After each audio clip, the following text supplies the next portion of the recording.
नमस्कार दोस्तों, स्वागत है आपका अपना चैनल आईएएस एनालिसिस में। घटना चक्र के 43 नंबर टॉपिक हम लोग कंप्लीट करेंगे, जिसमें व्यक्तिगत सत्याग्रह के बारे में हम लोग जानेंगे और इससे संबंधित कुछ एमसीक्यू भी हम लोग देखेंगे। चलिए क्लास को शुरू करते हैं। यहाँ पे एक टर्म आया है अगस्त प्रस्ताव। तो देखिए अगस्त प्रस्ताव का जिक्र तो बहुत अच्छे से घटना चक्र में किया नहीं गया है पीछे, लेकिन यहाँ पे मैं आपको समझा रहा हूँ। देखिए अगस्त प्रस्ताव 8 अगस्त 1940 को उस समय वायसराय, ठीक है, लिथगो था।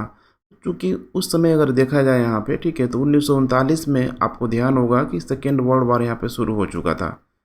और जब 1939 में सेकेंड वर्ल्ड वार शुरू हो चुका था तो भारत में उस समय अंग्रेज बिल्कुल सब यहाँ पे मौजूद हैं। और इधर जो जापानियों का जो वर्चस्व है पूरी तरीके से भारी पड़ रहा था, जो त्रिकूट में था सब, जापान, जर्मनी, इटली, मित्र राष्ट्रों पे पूरी तरीके से भारी पड़ रहा था। और जापानी सब देखिए बिल्कुल यहाँ पे आ चुका है सब, इधर इंडोनेशिया, दक्षिण पूर्व एशिया से होते इधर देखा जाए तो अंडमान निकोबार द्वीप तक यहाँ पे आ चुका है। तो अब अंग्रेज़ों को अपना भय सताने लगा कि भाई अगर हमने भारतीयों को अपने में शामिल नहीं किया तो फिर समस्या होगी। तो इसी समय देखेंगे आप, तो 8 अगस्त 1940 को जो भारत का उस समय वायस था लिथको के द्वारा कांग्रेस और मुस्लिम लीग के समक्ष अगस्त प्रस्ताव पेश किया जाता है। और उसमें कुछ भारतीयों को लोक लुभावन वादे किए जाते हैं, जिसे बोला जाएगा कि डोमिनियन स्टेट दे दिया जाएगा। अर्थात डोमिनियन स्टेट का मतलब है कि ब्रिटिश क्राउन रहेगा ऊपर, लेकिन तुम लोगों के यहाँ पे स्वायत्त किया जाएगा। उसके बाद बोला गया कि जो वायस राय है उसकी कार्यकारिणी परिषद में कुछ तुम्हारी संख्या को बढ़ा दिया जाएगा। और फिर बोला सब कि युद्ध के बाद से, ठीक है, ख़त्म हो जाएगा तो एक सलाहकारी परिषद का गठन किया जाएगा। अब इसी को लेके कांग्रेस और मुस्लिम लीग दोनों यहाँ पूरी तरीके से भड़क गए। कांग्रेस ने पूरी तरीके से ठुकरा दिया। कांग्रेस ने बोला यह तो दरवाजे में लगी जंग कील के बराबर है। मुस्लिम लीग ने भी पूरी तरीके से ठुकरा दिया, क्योंकि पृथक राष्ट्र को यहाँ पे हम लोगों ने पिछले क्लास में देखा हुआ था, पाकिस्तान की मांग को उस समय अस्वीकार कर दिया गया था। तो कुल मिला के अब गांधी जी को लग गया कि यहाँ पे देखिए, क्योंकि ब्रिटिशवासी तो सिर्फ है नहीं, यहाँ भारतीय लोग भी मौजूद हैं। अगर जापान अटैक कर देगा भारत पे तो जापानी लोग तो ये नहीं देखेगा कौन ब्रिटिश है कौन भारतीय है, वो तो सबको मारना शुरू कर देगा। कहीं भी गोला बारूद अगर गोलियां चल रही है तो नाम लेकर थोड़े चल रहा है कि ब्रिटिशों को जाके जाके लगेगा, पूरे भारत में समस्या शुरू हो जाएगी।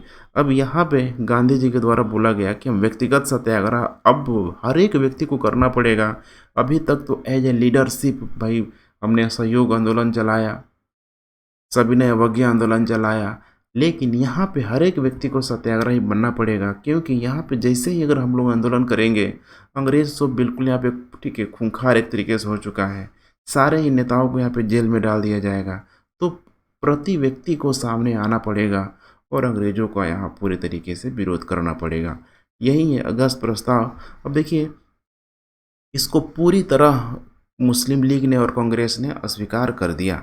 यही है कि अगस्त प्रस्ताव को पूरी तरह अस्वीकार करते हुए कांग्रेस ने गांधी के नेतृत्व में व्यक्तिगत सत्याग्रह यहाँ पे शुरू किया।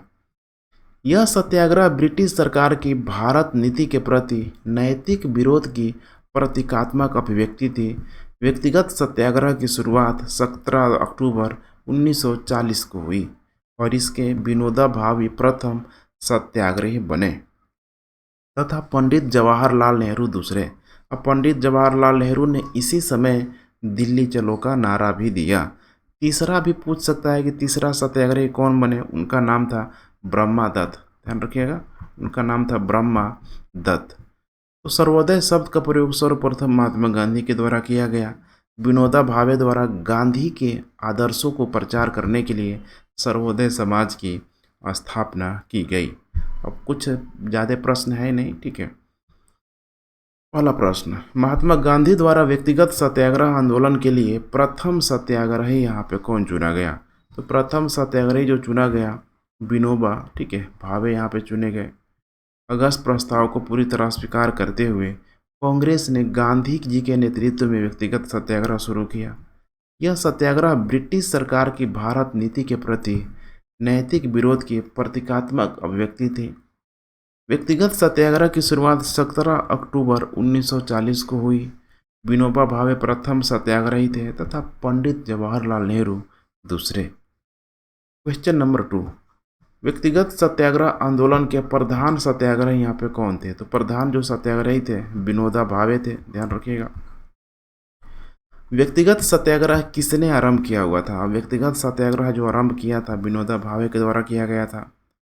व्यक्तिगत सत्याग्रह में विनोबा भावे को प्रथम सत्याग्रही चुना गया था तथा दूसरा कौन था? दूसरा जो चुना गया पंडित जवाहरलाल नेहरू।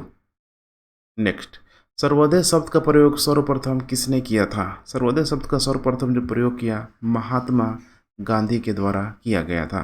तो देख पा रहे हैं यहाँ पे, ठीक है। ये तो कुछ अपडेटेड प्रश्न देखिए यहाँ पे प्रश्न नंबर 2 65 बीपीएससी 2019 में भी पूछा गया है।